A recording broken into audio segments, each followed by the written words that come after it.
ووالله إن هذا الدعاء النبوي في تسكين الألم أنفع من كل علاج لمن آتاه الله اليقين والثقة بالله في مداواة نفسه أو غيره بهذا الطب النبوي المبارك. لكن من يقوله على سبيل التجربة، احتمال، يمكن، لعله، فهذا ما يستفيد. وإنما الفائدة تأتي مع قوة اليقين والثقة بالله سبحانه وتعالى. أن رسول الله صلى الله عليه وسلم قال: ضع يمينك على المكان الذي تشتكي، أي من جسدك.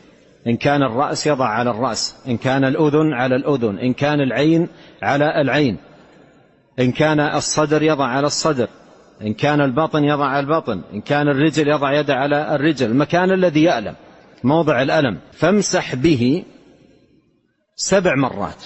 يعني بهذا المكان امسح به 7 مرات، وقل: أعوذ بعزة الله وقدرته من شر ما أجد، في كل مرة، وفي رواية في كل مسحة، في كل مرة، وفي رواية في كل مسحة.